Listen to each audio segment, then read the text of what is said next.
सुई नादरा ने 42% इंक्रीज मांगी है। सुई सदरन ने अगर परसेंटेज वाइज में देखा जाए तो 159% इंक्रीज मांगी है। मतलब ये क़यामत से पहले पाकिस्तानी अवाम को क़यामत की अलामत दिखा रहे हैं। इतना बड़ा रेवेन्यू शॉर्टफॉल कैसे पूरा करेंगे अगर ऊबर अलाउ नहीं करता? ना ये कलेक्शन कर सकते हैं, ना ये खरीद सकते हैं गैस, ना इनसे रिकवरी होती है। ये प्राइवेट सेक्टर के हवाले करें ताकि हमें भी सुकून आए, गवर्नमेंट को भी सुकून आए। गलत फैसला कमर्शियल इंडस्ट्री को फैसिलिटेट करने के लिए गलत फैसले किए। Beggars are not the choosers. अस्सलाम वालेकुम नाज़रीन, आप देख रहे हैं एक्सक्लूसिव वेव्स और मैं हूं सुहेल इकबाल भट्टी। नाज़रीन, हाल ही में हुकूमत ने कुछ इक़दाम किए, पेट्रोलियम मसनूआत की कीमतों को एक लेवल पर फ्रीज़ किया, कुछ और इक़दाम किए, बिजली की मुख्तलिफ कंपनियों के साथ बातचीत की ताकि बिजली सस्ती हो, जो महंगाई के सताए अवाम उन्हें कुछ रिलीफ मिल सके। और बिजली और गैस दोनों ऐसी कमोडिटीज़ हैं, जब इनकी कीमतें बढ़ती हैं तो मुल्क के अंदर महंगाई का तूफ़ान आता है, लोगों का जीना दो भर हो जाता है। बिजली का तो किसी न किसी तरीके से निर्खों को नकेल डाल लिया गवर्नमेंट ने, लेकिन अब अचानक गैस कंपनियों की आंख खुल गई है। उन्होंने कहा जी कि आपने बिजली तो आप सस्ती कर रहे हैं, आवाम को रिलीफ मिलना शुरू हो गया है, तो इस मौके के ऊपर हमें भी कुछ अरबों रुपए की रिकवरी करने की इजाज़त दी जाए। मतलब कि गैस मज़ीद महंगी करें।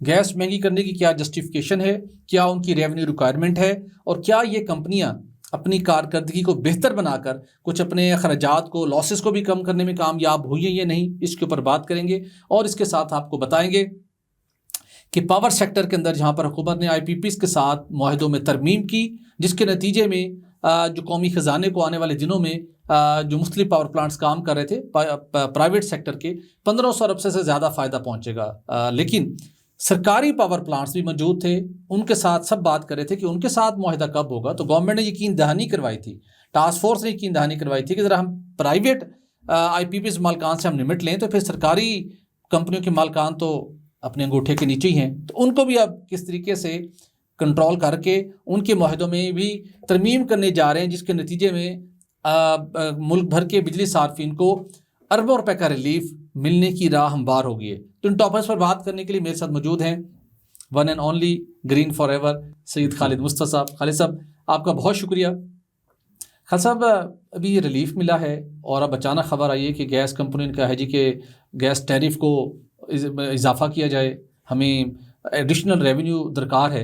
किस मद में ये मुतालबा किया गया है, और पहले ही गैस टैरिफ आसमान से बातें कर रहा है, तो ये कैसे अवाम बर्दाश्त करेंगे? भट्टी साहब, ये बाई एनुअली जो है ना, ये ऑगरा जो है ना, ये हेयरिंग करता है और उसमें डिसीजन करता है। बाई एनुअल है ये, जिसको हम कहते हैं determination of estimated revenue requirement, DERR। बिल्कुल। तो ये सुई नादरन ने, सुई सदरन ने अभी दोनों ही उन्होंने ताज़ा अपनी पटिशन दायर की हैं, और उसमें सुई नादरन ने 42% इंक्रीज मांगी है, और वो तकरीबन बनती है नादरन ने तो तकरीबन बनती है 735 रुपये 60 पैसे पर MMBTU का इंक्रीज मांगा है। इसी तरीके से सुई सदरन ने अगर परसेंटेज वाइज में देखा जाए तो 159%, यानी 160% लगा लें आप, इंक्रीज मांगी है। मतलब ये क़यामत से पहले पाकिस्तानी अवाम को क़यामत की अलामत दिखा रहे हैं। हाँ बिल्कुल, ये इनके जो पहले जो शॉर्टफॉल्स हैं ना पहले सालों के, वो भी डाल दिए हैं पिटिशन में। जो इनकी नाकामियाँ, इनएफिशिएंसीज थी ना पहले जो साल थे, वो भी डाल दी हुई हैं उन्होंने पिछले सालों के। तो वो तकरीबन बनता है सुई नादरन का 478 बिलियन का, वो भी उन्होंने टैरिफ में डाल दिया जी कि ये भी, इसका भी हिसाब किताब करें, ये भी है। और दूसरी तरफ जो है जो LNG डाइवर्जन हुई है, वो 300 बिलियन रुपीज़ की इन्होंने डोमेस्टिक सेक्टर में की है। जब आपने महंगी की हुई है, बिक नहीं रही, जब आपके मार्जिन इतने ज़्यादा हैं, तमाम एंटिटीज़ जो इन्वॉल्व हैं, देखे ना आप, जब वो गैस आती है वहाँ पे पोर्ट पे, तो वो पोर्ट कस्टम वाले पहले अपने मार्जिन्स लेते हैं, अपनी फ़ीस लेते हैं, फिर वो जो है रीगैसिफिकेशन वो चले, वो तो उन्होंने लेनी है, लेकिन उसके बाद PSO ले रहा होता है, फिर उसके बाद सुई सदरन के मार्जिन्स हैं, फिर उसके बाद सुई नादरन के मार्जिन्स हैं, PLL के मार्जिन्स हैं। ये मार्जिन्स इतने इन्फ्लेट होके तो जो असल जो बनती है, जो फॉर सेलिंग पर्पस के लिए, वो बहुत महंगी हो जाती है। अब वो उस पे डोमेस्टिक सेक्टर पे तो इसलिए ये डाइवर्ट कर देते हैं कि जो हमारा पावर सेक्टर के RLNG पावर प्लांट्स हैं, भट्टी साहब, वो इस्तेमाल ही नहीं करते। बिल्कुल ऐसे जी। वो पावर सेक्टर इसलिए, पावर डिवीजन वाले इसलिए इस्तेमाल नहीं करते कि वो कहते हैं वो बिजली जो है वो महंगी हो जाती है। हालांकि उन्होंने 4 RLNG पावर प्लांट्स लगाए थे हमको, ये मंत्रा बेचा था उन्होंने इस वक्त के 62% जो है ना वो उनकी एफिशिएंसी है। तो इसके बावजूद वो नहीं चलाते। अच्छा, वो जब वो नहीं चलाएंगे तो जो आपकी जो एक्सपोर्ट इंडस्ट्री है उसके लिए तो उन्होंने ऑलरेडी महंगी कर दी हुई है। ठीक 3500 रुपया प्लस लेवी, ठीक है 5% लेवी यानी 791 रुपये ऊपर उन्होंने डाले हुए हैं। तो वो उन्होंने अपना जो है ना इनटेक वो 50% कम कर दिया है। तो जब उन्होंने इनटेक अपना 50% कम कर दिया, जो आपका पावर सेक्टर है वो इस्तेमाल नहीं कर रहा, जिसके लिए तमाम इंफ्रास्ट्रक्चर्स लगाया गया था, जिसके लिए जो कतर के साथ सप्लाई एग्रीमेंट किया गया था, ना सिर्फ कतर के साथ किया बल्कि ENI के साथ भी किया हुआ है, तो वो तो इस्तेमाल नहीं कर रहा। तो वो क्या करते हैं फिर, वो डाइवर्ट करते हैं डोमेस्टिक सेक्टर को गैस। ठीक है तो इस दफ़ा उन्होंने जो उनके एस्टिमेट्स हैं वो 300 बिलियन रुपीस के एस्टिमेट्स हैं, ठीक है ना, 299 बिलियन या 299.9 ठीक यानी 300 बिलियन जी रुपीस के, वो भी उन्होंने डाला हुआ है बीच में। आज वो पुत्रों जानते कितने हो तुसी। तो इस वजह से कास्ट जो है ना इन्होंने इंक्रीज किया। अब जी देख रहे हैं कि जाहिर है न्यूट्रलाइज करने के लिए जब दूसरे इंटरवीनर्स आते हैं तो वो तो बात की बात है, लेकिन ये जो है फिर ये करते क्या है, मैं आपको बता दूं, ये लास्ट में जा रहे हैं सुई नादरन वाले, इनएफिशिएंट हैं, ये हमेशा कंज्यूमर्स से पैसे निचोड़ते हैं। सुई सदन की क्या स्टेटस है? उनका भी यही उनका तकरीबन भी है। स्टेटस है। और सुई नादरन वाले जो है ये क्या करते हैं, मैं आपको बता देता हूँ, एक बड़ी खौफनाक खबर है। ये कर्जे लेते हैं और फिर उनको डिविडेंड्स के तौर पे दे देते हैं अपने शेयर होल्डर्स को। बिल्कुल। तो ये तो उन्होंने ये हरकत की हुई है। तो आप कह सकते हैं कि ये यानी कि कोई कंपनी ऐसा कर सकती है, लेकिन इसके बारे में मशहूर है। और वहाँ पे क्या चल रहा है कि वहाँ पे एक दो ग्रुप बने हुए हैं। एक ग्रुप वो है जो इस वक्त एग्जीक्यूटिव ग्रुप है जो मैनेजमेंट कर रहा है, वो सारे के सारे जो है ना, किसी ने CA किया हुआ है, किसी के फाइनेंस बैकग्राउंड है, लेकिन जो मेन लोग काम करने वाले हैं, जो इंजीनियरिंग कोर है, वो जो है ना एट डिसएडवांटेज है। उनकी सैलरीज भी नहीं बढ़ा रहे और वो ही एक्चुअली मेन जो होते हैं वो ही काम कर रहे होते हैं, ठीक है ना। और वहाँ पे बड़े खौफनाक किस्म का वो they are both are at war with each other, वो ठीक है ना। उस वजह से उनकी इनएफिशिएंसी मजीद बढ़ रही है। लेकिन खासा माजरा ये है, एक तरफ ये चैलेंजेस है, लेकिन दूसरी तरफ फेडरल गवर्नमेंट ने आजकल एक दोबारा से प्लान भी कर रहे हैं जनाब के जो डोमेस्टिक गैस कनेक्शन पर पाबंदी है उसको थोड़ा रिलैक्स करें। अब इतना बड़ा नेटवर्क बिक चुका है और गवर्नमेंट ने अपने एक पैटर्न के ऊपर ना एक अपने टैरिफ के मुताबिक तजवीज़ करवा के तो कहा कि इनको इंश्योर करें। अब ये उनका इतना बड़ा रेवेन्यू का शॉर्टफॉल है, हाँ। अब गवर्नमेंट भी तो कोई डाइवर्सिफिकेशन करने की इन कंपनियों को इजाज़त दे, कोई डायरेक्शन दे। इतना बड़ा रेवेन्यू शॉर्टफॉल ये कैसे पूरा करेंगे अगर अलाउ नहीं करता? देखिए, और अगर अलाउ करता है तो अवाम नहीं बहुत बर्दाश्त कर सकते। इसका हल ये है, ये एक हमारा ब्लीडिंग होल है सुई नादरन सुई सदरन, इनका एक ही हल है कि इनको प्राइवेटाइज कर दिया जाए। ये बाबूस बैठे हुए हैं वहाँ पे बाबूस बैठे हुए हैं, वो ओनरशिप ही नहीं लेते। ये अगर प्राइवेट मैनेजमेंट के पास चली जाएगी वो ओनरशिप लेंगे, उन्हें पता होगा कि हमें अच्छा काम करेंगे तो हमें डिविडेंड्स मिलेंगे, बुरा काम करेंगे तो हमें नुकसान होगा, तो वो ज़्यादा बेहतर तरीके से चलाएंगे। तो इनका जो सुई नादरन सुई सदरन को दो एंटिटीज़ में पहले उनको अनबंडल किया जाए, डिस्ट्रीब्यूशन सिस्टम को अलग किया जाए, ट्रांसमिशन सिस्टम को अलग किया जाए और दोनों प्राइवेटाइज कर दिए जाए सिस्टम्स, और उसी तब ये मसला हल होगा। बिल्कुल। और इनका जो काम है सिर्फ और सिर्फ ये मैं आपको बता दूं, जो इनका सिस्टम जो ले डाउन हुआ है, जितनी भी इनकी पाइपलाइन बिछी हुई है, उसके जो भी इनके एसेट्स हैं उसके अगेंस्ट हम 17% इनको रेट ऑफ रिटर्न देते हैं। तो वो ही इनका काम होना चाहिए। इनको बिजनेस से बाहर निकल जाना चाहिए। इनको सिर्फ ये कि मैं आप थर्ड पार्टी हैं, आपने गैस खरीदी है किसी भी कंपनी के साथ, किसी भी प्रोडक्शन के साथ, आपने कहना है जी कि खालिद साहब मैंने आपकी पाइपलाइन में से मुझे राहदारी दे दें, ट्रांजिट फीस दे दें। मेरा काम सिर्फ गैस कंपनी का ट्रांजिट फी लेने तक होना चाहिए और कोई बिजनेस से बाहर निकल जाए। ना ये कलेक्शन कर सकते हैं, ना ये खरीद सकते हैं गैस, ना ये आगे से बेच सकते हैं, ना इनसे रिकवरी होती है। ये प्राइवेट सेक्टर के हवाले करें ताकि हमें भी सुकून आए, गवर्नमेंट को भी सुकून आए और बैलेंस शीट भी बेहतर हो। बिल्कुल ठीक। हाँ साहब, आपने बड़ी अच्छी तजवीज़ दी और आपने पूरा उसका ब्रेकअप भी शेयर किया। लेकिन जहाँ पर हम देखते हैं कि यही वो गैस कंपनी थी जिन्होंने सालों तक मुनाफा भी कमाया, लेकिन बदकिस्मती के साथ वक्त के साथ आपके जो रिस्क फैक्टर बढ़ते हैं, चैलेंजेस बढ़ते हैं इन कंपनियों के अंदर। जब हम बात करते हैं कि इनको प्राइवेटाइज करें, प्राइवेटाइज होने का मतलब ये है कि जो हुकूमती इन्वॉल्वमेंट है, हुकूमती असर और रसूख है, हुकूमती जो उसके अंदर मामलात है वो ख़त्म हो जाएंगे और प्राइवेट सेक्टर के कॉम्पिटेंट लोग फैसला करेंगे। तो अनफॉर्चुनेटली जो ए ब्लॉक के बैठे लोगों को भी और उसके साथ प्राइम मिनिस्टर ऑफिस के बैठे लोगों को भी, जब इस मुल्क का एक प्रिंसिपल सेक्रेटरी भी एक गैस कंपनी के मामलात में इन्वॉल्व हो जाए, एक इस मुल्क के प्राइम मिनिस्टर का प्रिंसिपल सेक्रेटरी एक एनर्जी कंपनी की बोर्ड ऑफ डायरेक्टर में घुस जाए तो उस कंपनी का क्या बनने है। बस यही होना। ठीक है, तो ये वो वजूहत है। लेकिन मैं ये ज़रूर कहूँगा, बड़े इन दोनों हमारी कंपनियों सदरन नदरन चैलेंजेस से दो चार हैं, इनकी अंदर रिफॉर्म्स की ज़रूरत है इनके, लेकिन इसके अंदर बहुत क्रिटिकल टाइम भी आया, इनके अंदर बहुत अच्छे कॉम्पिटेंट लोग भी मौजूद हैं जिसकी वजह से कंपनियां अभी तक सर्वाइव कर रही हैं किसी न किसी शेप में। लेकिन जो मैं आपका व्यू पॉइंट बिल्कुल मैंने अंडरस्टैंड किया, लेकिन इन कंपनियों ने ही देखिए डोमेस्टिक गैस को, जो हमने एक गवर्नमेंट की पॉलिसी रही 150 रुपये के अंदर जो हमारी शहरी प्रिविलेज क्लास थी, कितने सालों तक हमने उनको गैस दी है, सर्दी है गर्मी 150-200 रुपये बिला रहा। अच्छा क्या है, दूसरी तरफ पार करते जाए, गलत फैसला, कमर्शियल इंडस्ट्री को फैसिलिटेट करने के बजाय गलत फैसले किए। अल्टीमेटली इन्वॉल्वमेंट गवर्नमेंट की होने से कंपनियां उस तरीके से परफॉर्म नहीं कर सकी। अब क्रिटिकल लेवल के ऊपर है, आपने इनकी अनबंडलिंग करें, आपने इनको प्राइवेटाइज करना है, आप इनको ट्रांसमिशन तक रखना है, जो करना है आप मेरिट बेस करें।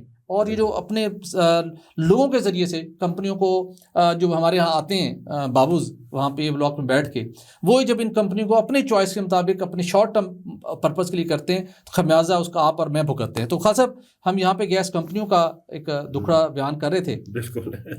इसके साथ साथ हम सरकारी, ये सरकारी गैस कंपनी, दूसरी तरफ हमारी सरकारी बिजली की पैदा करने वाली कंपनियों को बहुत बड़ा दुखड़ा है, जिन्होंने हमें कैपेसिटी ट्रैप में भी फंसाया IPPs के साथ साथ, लेकिन उसके साथ साथ वहाँ पर भी जो इनएफिशिएंसीज थी, वहाँ पर भी जो डॉकिज्म था, उन्होंने बदतरीन लेवल पर ले गए, जिसके नतीजे में बिजली का टैरिफ खौफनाक हद तक पहुँचा। टास्क फोर्स की काविशों के नतीजे में और कुछ कॉम्पिटेंट लोग इकट्ठे हुए, उन्होंने उसको फिक्स करना शुरू किया। माजरा ये था कि IPPs के साथ तो हमने सक्सेसफुली अपनी निगोसिएशन कंप्लीट कर ली, पटिशंस जा रही हैं, चीज़ें इंप्लीमेंट होनी जा रही हैं। लेकिन एक सवाल आता था हर तरफ से कि भाई प्राइवेट सेक्टर को तो आपने काबू कर लिए, सरकारी कंपनियों को कौन कुछ करेगा, बिल्कुल सही, इनसे कब होना है। अब सरकारी कंपनियों की बात करें तो हाजिमा साहब ने जिस कंपनी को हेड किया था, उनका 1200 मेगावाट का RLNG based thermal power plant, बिल्कुल। उसके बाद हमारे हरदिल अजीज़ चेयरमैन FPR राशिद लंगड़ियाल साहब ने भी एक कंपनी को हेड किया। बल्लो की में हवेली बादशाह में एक पावर प्लांट लगा, उसके बाद एक और तरीमू में भी एक और लग गया 3600 मेगावाट का। ये पंजाब गवर्नमेंट के 1200, ये 4800 मेगावाट के, तो ये हो गए।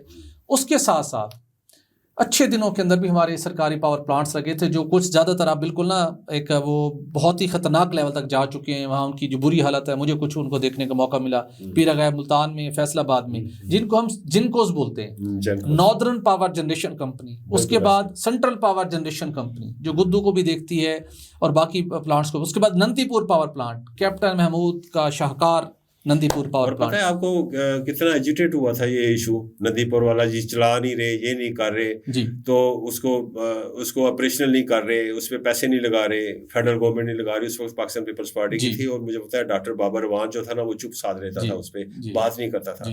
लेकिन इन्होंने उसको, कैप्टन महमूद ने फिर उसको पैसे लगा के चलाया, सारा कुछ किया, लेकिन आजकल बंद पड़ा हुआ है। आजकल बंद पड़ा हुआ है। तो अब ये जो सारे कारनामे थे ना, इन सारे पावर प्लांट्स की वजह से कैपेसिटी बुक हो रही है। जैसे IPPs कैपेसिटी पेमेंट लेते हैं, सरकारी पावर प्लांट्स भी इसी तरह कैपेसिटी पेमेंट लेते हैं। जिस तरह IPPs वाले वारदातें डालते रहे हमारे, जिनको उसके अंदर भी लोगों ने बड़े गैंग बने हुए थे, उधर भी बड़ी बड़ी वारदातें डली हैं।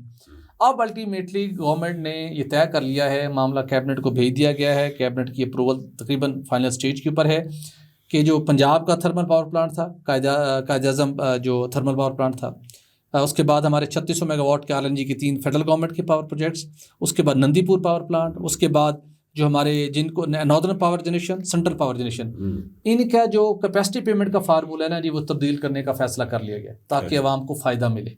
उसके अंदर पहला काम तो ये किया गया, जो हमारी सरकारी जिनकोज हैं उनका जो उनकी रेट ऑफ रिटर्न है वो इस वक्त था जनाब 10% फिक्स था US डॉलर के ऊपर। अच्छा।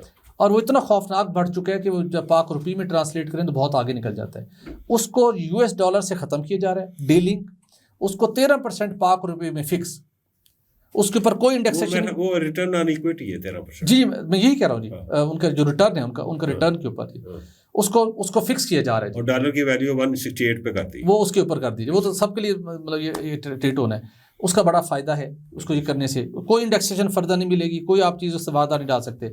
उसके साथ साथ एक और फार्मूला भी इसमें डाला गया है कि आप कुछ इस फार्मूले के बाद भी अगर आपकी कोई फ्यूल में कहीं सेविंग होती है तो 60-40 की रेशो रखी गई है। बिल्कुल सही है कि आपने पावर परचेजर के फेवर में वो 40% सरेंडर करना है, ठीक है, कि ये पैसा आम बिजली के सार्फिन तक पहुंचे। उसके बाद लेट पेमेंट सरचार्ज था, अरबों रुपए का वो वेव करवाया जा रहा है। SNGP के कुछ जिम्मे था उसको भी ख़त्म करवाया जा रहा है। तो ये सारे इकदाम करने के नतीजे में एक अंदाजे के मुताबिक इन तीनों, ये जो हमारी जेनकोस है, नॉर्दर्न पावर, सेंट्रल पावर, उसके साथ साथ हमारी नंदीपुर पावर प्लांट, उसके बाद दीगर हमारे पावर प्लांट, इन चारों को मिला के जिनकी प्रोजेक्ट लाइफ कुछ की कंप्लीट होने वाली है, कुछ की भी दूर है, हमें कोई 500 रुपये से ज़्यादा का यहाँ से बेनिफिट मिलेगा।